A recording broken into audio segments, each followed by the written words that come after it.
E aí, rapaziada, estamos aqui de novo, mas olha como é que nós tá.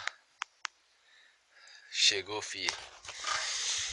Minha dourada chegou, moleque. Se liga, ó. Mas tá como? Aí vou estar aqui gravando esse vídeo pra mostrar um pouco das peças que tá nela. Então, vou mostrar cada peça que tá nela. Beleza? Então é isso daí, galera. Essa daí é minha bike. Eu vou mostrar pra vocês aqui, ó. Como vocês já podem ver, o quadro é um Gills. Banco Pro X. Aros VMAX na frente e atrás. Pneu Downhill Hawk. A frente e atrás também. Na frente até que tá novo, atrás tá meia vida. Cubo Shimano.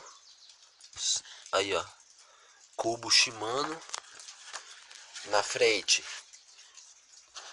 Shimano também. Amortecedor RST Blazer.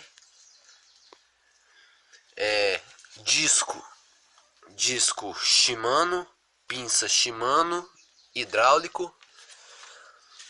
Manopla Foger. Não sei o nome dessa manopla aí. Deve ser Foger. Tá escrito aqui. Não sei se não vai dar pra ver não. Manete Shimano. Mesinha Zoom. Direção Gills. Guidão Gills. Freio traseiro também Shimano, tudo Shimano. A parte do freio.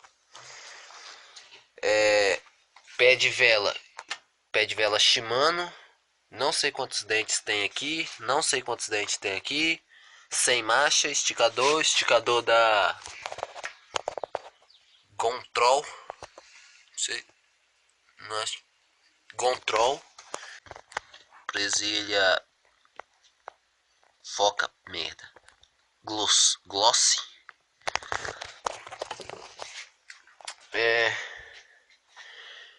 E eu acho que é basicamente isso. Aqui roda presa pelo não sei como é que é o nome dessa merda aí também. Só sei que ela é presa assim, na frente e atrás. E é isso, galera. Esse daí foi o Bike Chat de hoje. Espero que vocês tenham gostado. Não esqueça de se inscrever para estar recebendo notificações de quando eu mandar vídeo no YouTube. E é isso daí. A neguinha tá aqui. Depois de muito tempo, depois de muito esforço, muito suor, tá aqui. Agora, só alegria. Espero que vocês tenham gostado do vídeo. Dá aquele like lá para ajudar. E é nóis. Então, até o próximo vídeo e falou!